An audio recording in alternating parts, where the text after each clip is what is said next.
What's up guys, the Strong Boys 19 here. This is going to be my next update video for the end of September. So I've been purchasing quite a lot of albums still on CD, but I've been purchasing a few more records through Discogs and at HMV.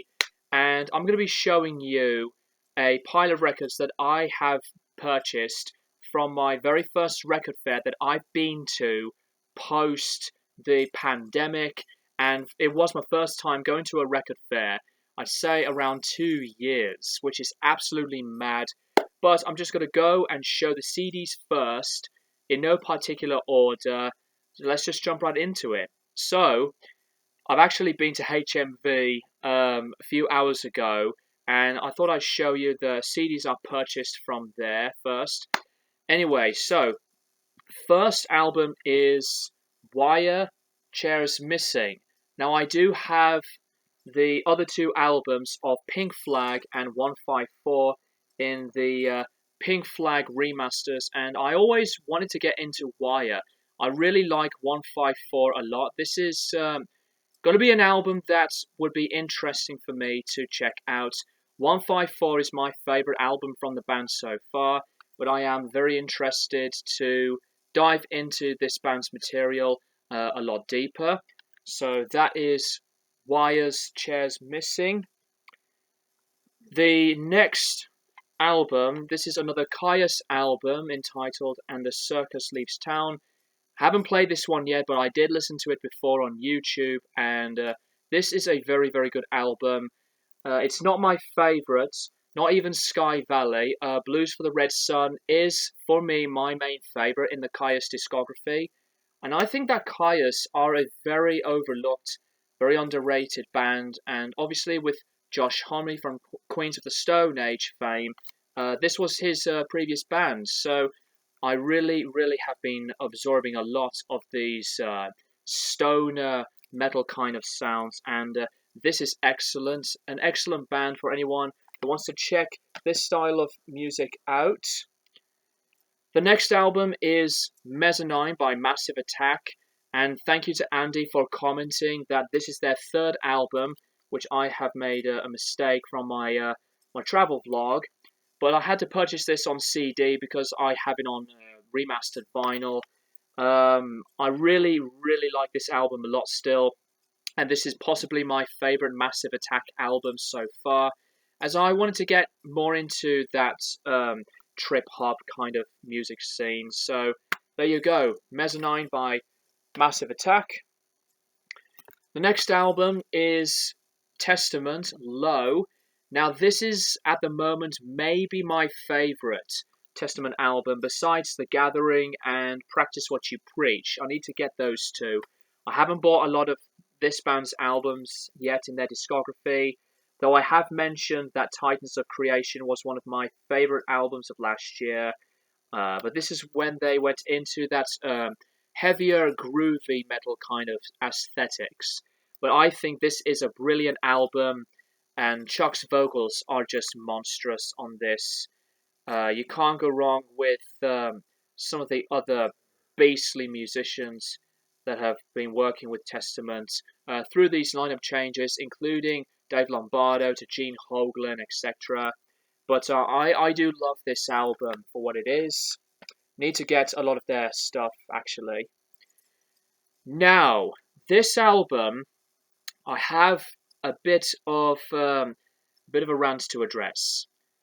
Now, when the album of this was available for pre-order, I did pre-order this on the day the pre-orders were announced and released. So I had pre-ordered this album online.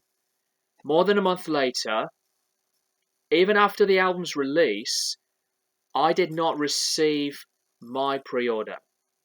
I don't know what the fuck was going on, but I just thought, fuck this, I'm gonna go to HMV and purchase the album in person. That is Iron Maiden's Senjutsu. And this is the edition that I had actually pre-ordered, the book edition of this. I haven't unwrapped this yet. Hey, you can see me right here.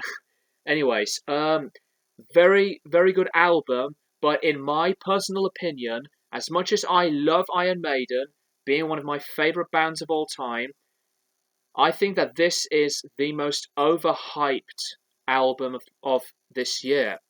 I don't think it deserves the 10 out of 10s, the 5 out of 5s, and there were flaws that I did address.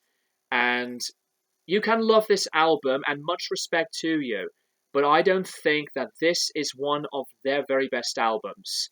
It does have some excellent tracks on this, but my views are just pretty much the same.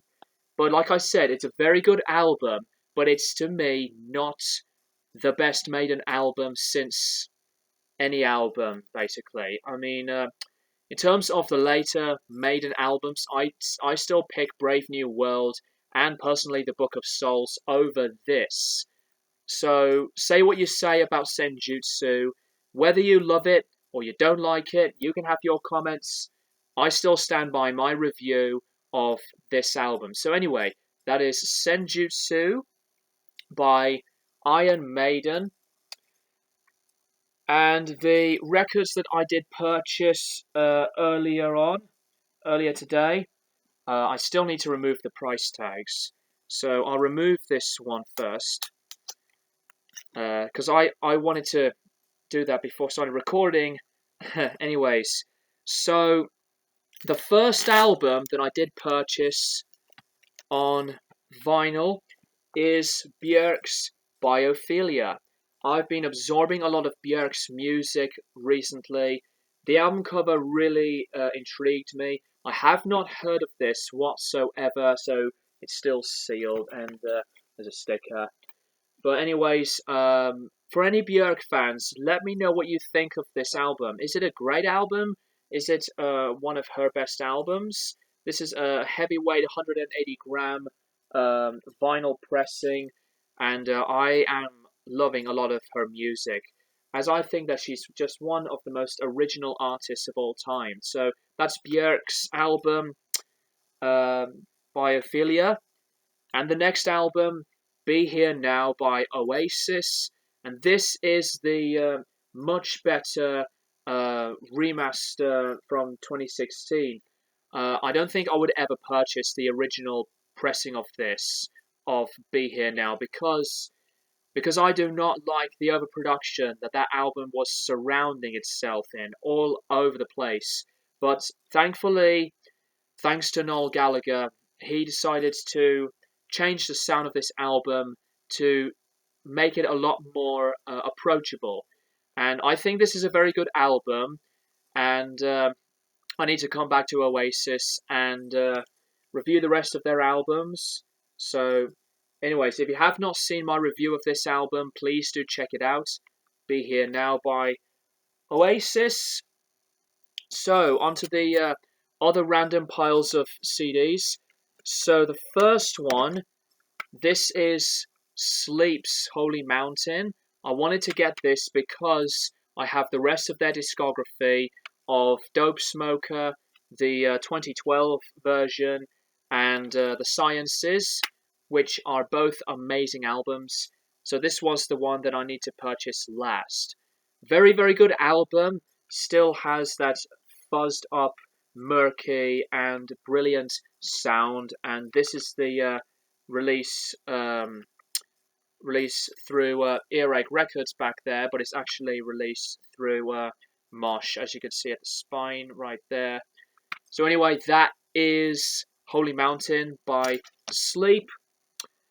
And the next album is Chimaira's The Fragile Art of Existence. I really like a lot of Chimaira, really, and personally, I think they are one of the most underrated modern metal bands. I only have the Self-Titled and Resurrection so far, and now this. I need to buy The Impossibility of Reason and Onwards, but I just decided to revisit one of my favorite underrated metal bands from Chimaira. And actually, here's one album that I did pre-order, and it did arrive on the day of its release. So let me get it. Apologize, guys. And the pre-ordered album that I did receive is Carcass's album Torn Arteries. I actually did receive this album on the day that I reviewed this album. Absolutely one of my top 10 albums of the year. Really strong material, I think. Not as very much near perfect like Surgical Steel, but this is definitely one of my favorite albums from this band's discography. Really had to purchase this because it was worth of the anticipation. And again, just like with the Iron Maiden one, I did pre-order this, and I actually pre-ordered it from Amazon, believe it or not. So anyway, that is Torn Arteries from Carcass. So, next album, Code Orange Underneath. This is one of my favorite albums of last year, and I just couldn't miss this one out, to be honest, because this is one of the best produced albums of Roadrunner Records ever in my eyes, and the musicianship on this, just some manic, frantic, and just some abysmal stuff, but abysmal in just like a great way. This is an amazing album. One of my biggest surprises, and I did put this album at close of being one of my top 5 albums of last year. So that is Underneath by Code Orange. Finally purchased my last Gojira album to complete the discography on CD. That is The Link. So I think The Link is very, very good. This is one of the later releases through Listenable Records. Some of my favorite tracks from this band are on this, like The Link to Remembrance, and I really like quite a lot of this album. I think their first album, Terra Incognita, is more of a favorite. Speaking of Gojira, I will be doing my tier maker video on this band's discography, as they are one of my favorite metal bands. So that is The Link from Gojira. The next album is Obscene by Meshuggah. I really want to purchase some Meshuggah, as that they are obviously known as one of the masters in the djent trend of metal music. But I don't really have been thinking to myself that I'm a supporter of djents. But since I do like Meshuggah, I want to purchase their stuff. So Obscene with the full uncensored cover art. Hopefully that YouTube will not target me for that. There's the band logo and the album name. So obviously you got the song Bleed, which is the most obvious Meshuggah track, but you got some other tracks that are just as great, just as menacing, just as aggressive. So absolutely worth it. Now, this is an album that I did not expect to see to celebrate its 25th anniversary, and this is Buena Vista Social Club. This is one of my favorite albums of all time. Beautiful, beautiful music, and much respect to Rai Kuda for making this brilliant documentation of music come to fruition. This contains 2 CDs, and this is the Digibook edition. There's a box set of this, and a vinyl pressing. Does contain a ton of lyrics to photos and information, and it's a pretty powerful and very interesting, yet I would say moving documentary why this album came to be. Absolutely one of the best albums that I've heard outside of rock and metal, etc.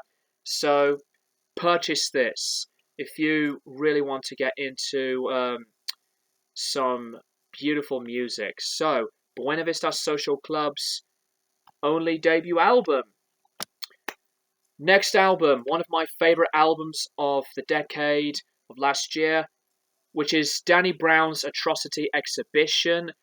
Very thrilled to spot this because this album, along with To Pimp a Butterfly, is one of my main favorites. Just some really inspired, wacky, crazy sounds of Danny Brown's antics, and it does contain some various random artwork that you'd see right here. So, Danny Brown's Atrocity Exhibition was just an incredible album, and it was my introduction to his stuff. And I had to put this in as one of my favorite albums of the decade when I made that video. Just really, really experimental in places, some industrial, diverse sounds of hip hop. So, Atrocity Exhibition by Danny Brown, amazing album. The next two albums are from a band that I wanted to get into a lot more, and that is Hawkwind. This is Hall of the Mountain Grill. Really, really good album. These two are in parts of the remasters from the I think the Polyphone series, Polyphone Records remasters, contains bonus tracks. Very good album. And In Search of Space, which I really like so much as well. Definitely one of the bands that I wanted to absorb and to let Hawkwind become another favourite band for me. Not just because that Lemmy was a part of Hawkwind for some time, but I like that heavy metal, space rock kind of vibes that Hawkwind really creates. So I need to check out their new album. So I think I've heard a bit of mixed emotions about it from some people. Some people like it, though I need to get into Hawkwind's new album. Hopefully, it's going to be good. And the next two coming up are from a band that I wanted to get into for some time, and that is the Jesus and Mary Chain. And I've bought these two here, Darklands and Psycho Candy. Psycho Candy, to me, is a very, very good album, and this was an album that was influential, especially for later bands like My Bloody Valentine, when they were in that gothic rock kind of vein. However, the guitar tone of this album is the most thinnest, treble sounding, screechy, distorting guitar sound that I've ever heard from any album. It just reached to the point that it just got very annoying. Some really good songs on this, but to me it does have some of the worst guitar tones I've ever listened to. This is a reissue from Warner Music UK Limited from the mid 2000s. Definitely a very good album despite its production. And Darklands, which I actually prefer way more than Psycho Candy. Better in production as well. Really, really good tracks on this and vocal performances. I think that this is the better album in itself, in my honest opinion. I really do like the album cover art, and this is possibly at the moment my favourite Jesus and Mary Chain album. But I can see why Psycho Candy's been an incredibly important and big album for many people. But Darklands to me is a better album. Now, the next three are from a band that a lot of people always rave about, and I'm actually very glad that I decided to pick up more of this band's albums, and that is Opeth. Picked up Watershed. This is an awesome album. Really, really like so much of this material of this album. This was released through Roadrunner Records, and this is one of my favourites. Same goes with the next one, which is Deliverance, and this is maybe one of my top 5 favorite Opeth albums so far, and I think this production is just wonderful. Just has a big mix and an aggressive mark of tonality for vocal performances and some of their best hooks on this album. So, brilliant album. And I picked up Damnation, which some fans would pick this album more than the last album. This is more onto their beginning phases of progressive rock. I really like this album a lot too, but it's very soft in a lot of places, but it does have some beautiful vocal harmonies, and Akelfeld's vocals were just one of the best things about this album, and especially with the previous album, amongst others as well. Very, very good album, but I think that Deliverance is the better album. So, next up, LCD Sound System. This is happening. Now, I wanted to get into another couple of albums from the last decade, and this was the first one that I've ever bought from this group.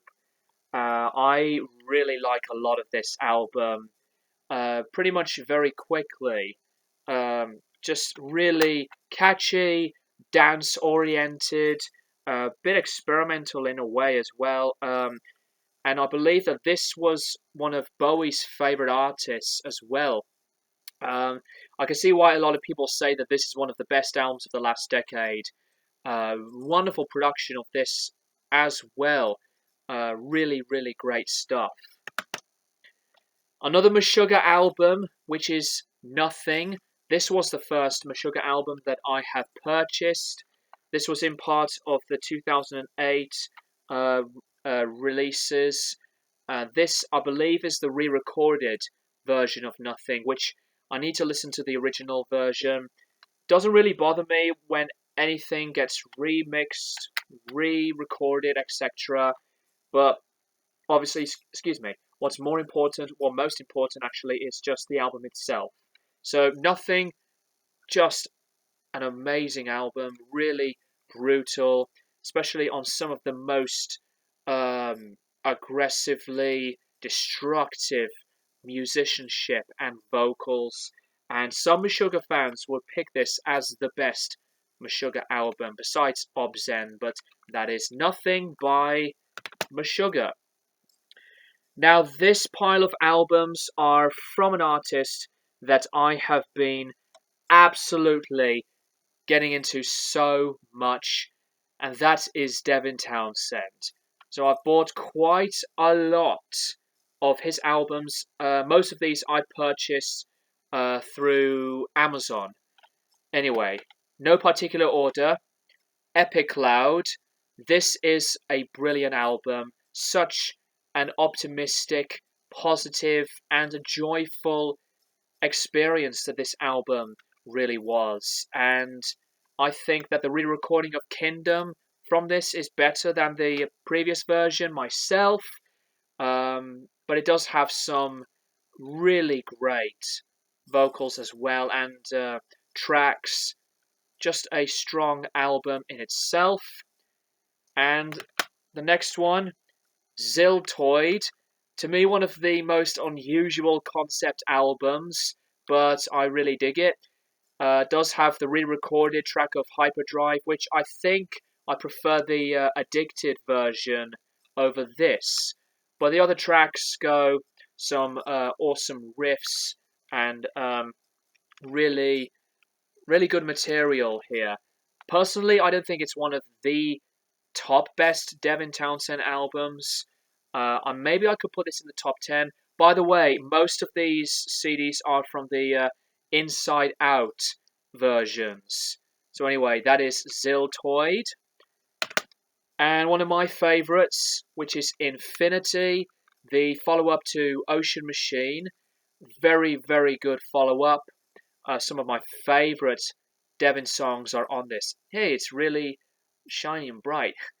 Truth is fantastic. Same goes with Noisy Pink Bubbles, Bad Devil to Ants. You know, the whole album is very, very good. This was when Devin was going through a period of going through a mental asylum. Very brave stuff of this album. And here's another one of my favourites. This is possibly one of my top 5 from him, which is Ghost. Beautiful album. Really love this production of this. Just some meditative, clean, and warm sounds of one of the acoustic performances from Devin's music.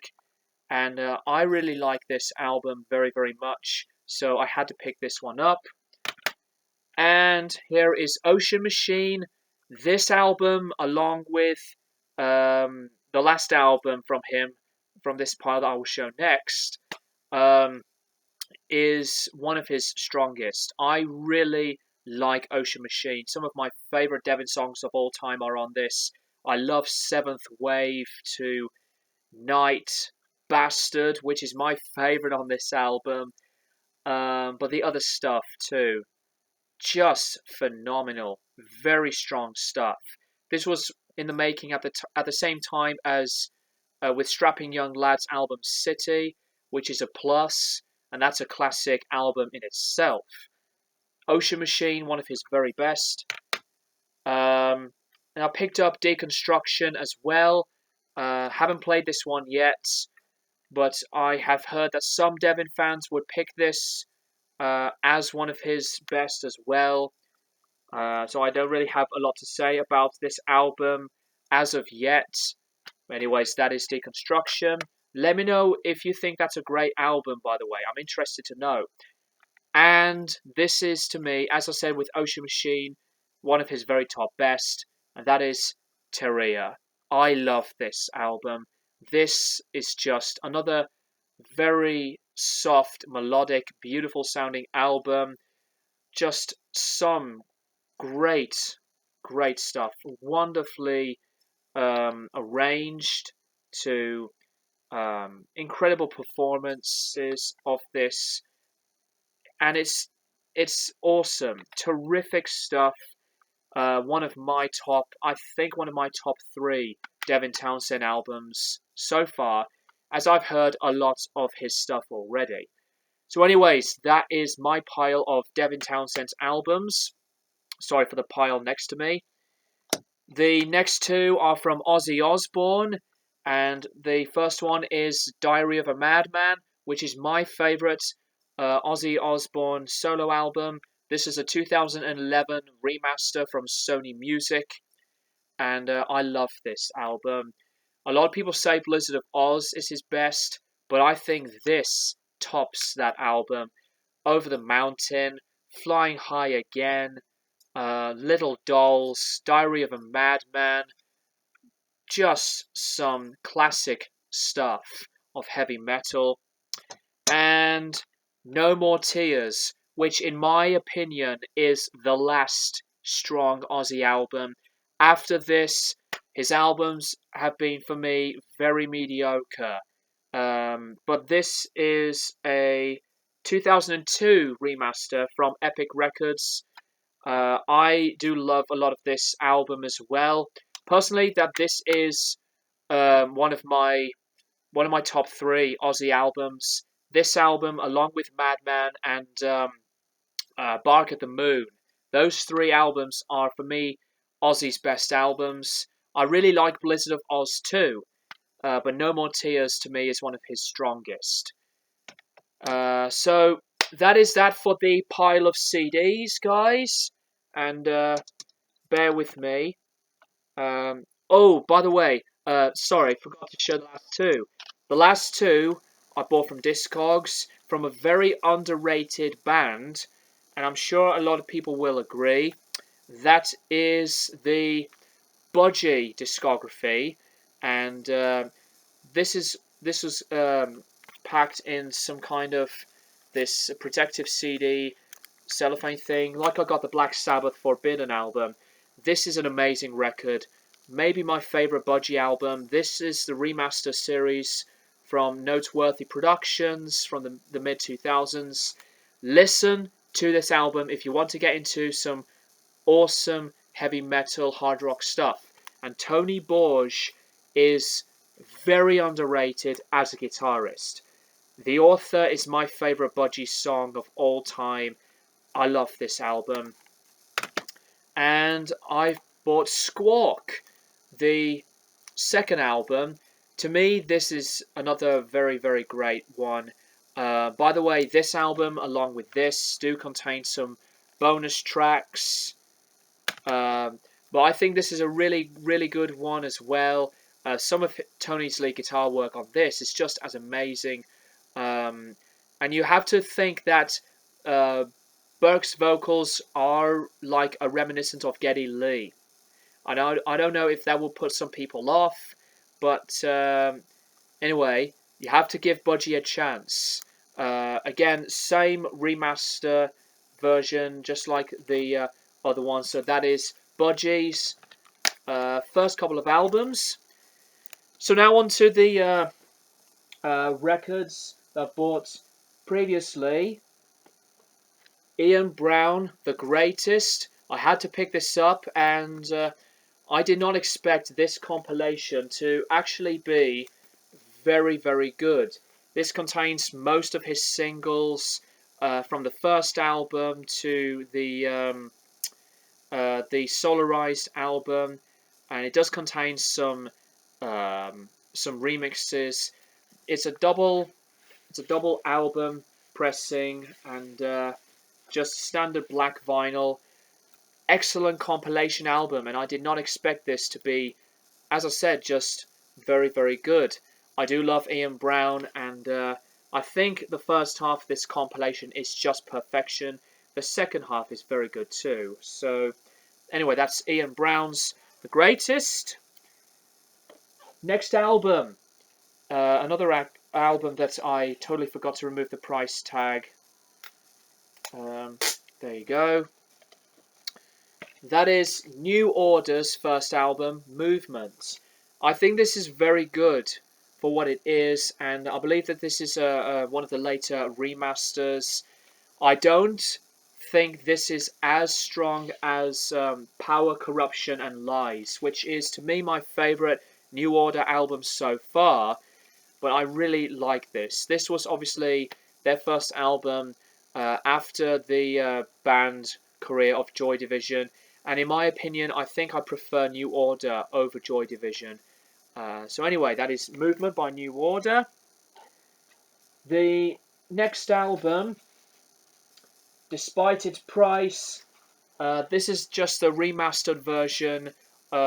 Same thing, same contents as the remastered expanded edition of this album I'm going to pick up now. This is Dots and Loops by Stereolab. I love this album. This is going to be one of my new favourite albums of all time.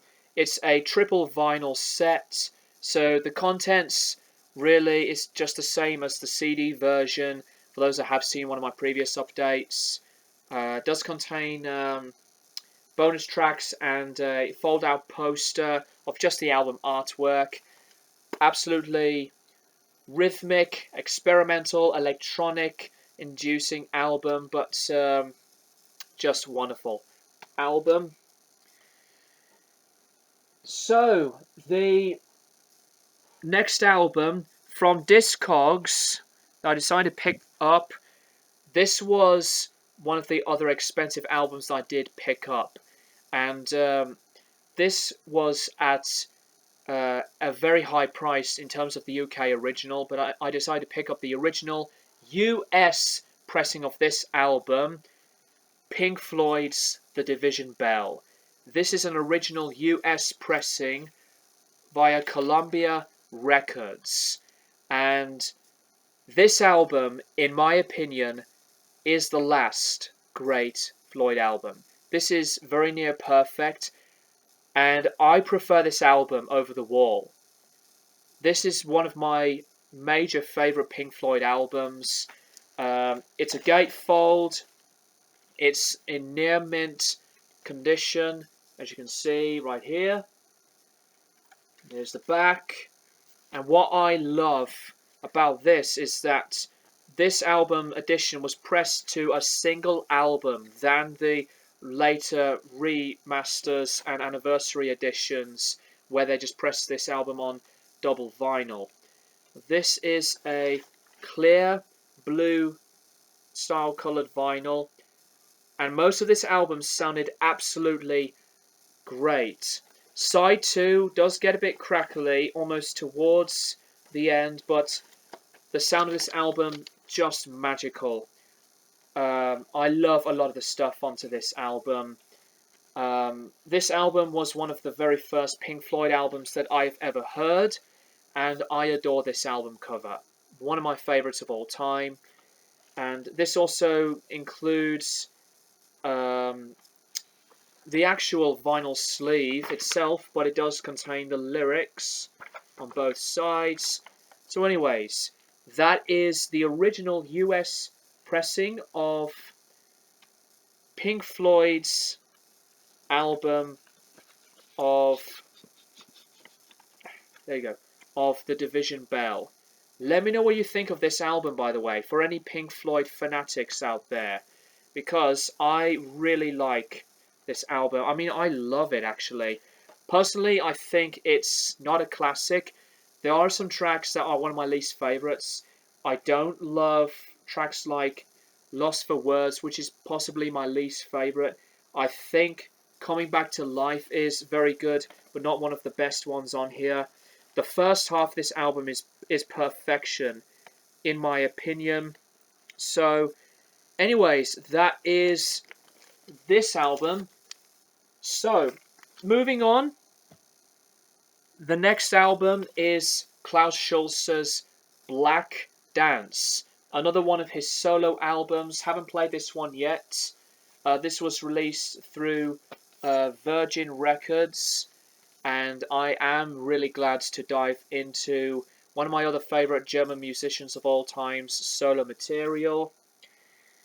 And the last album that I have purchased through Discogs, Mastodon's Crack the Sky.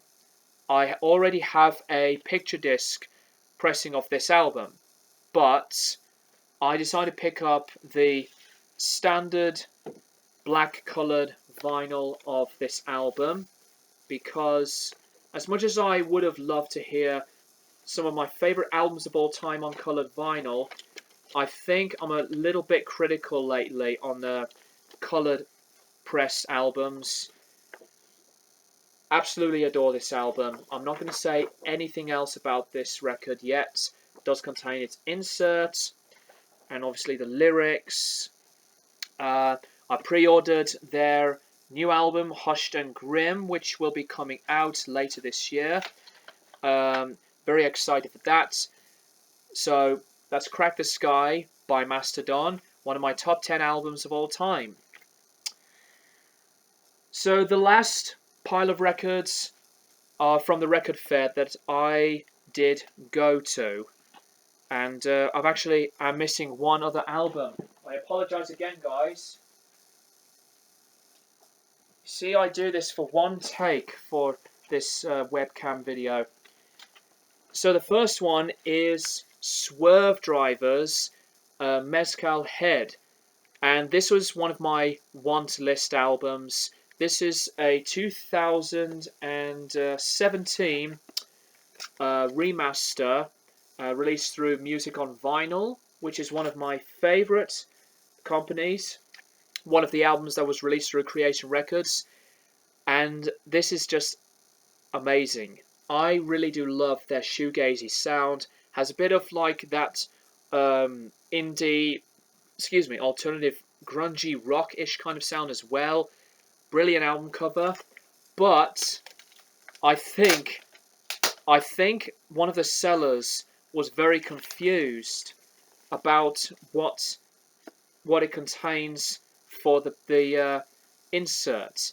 So the album itself plays very, very well.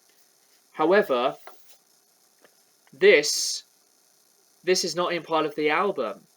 This is from a different band. A different band that I totally forgot the name of.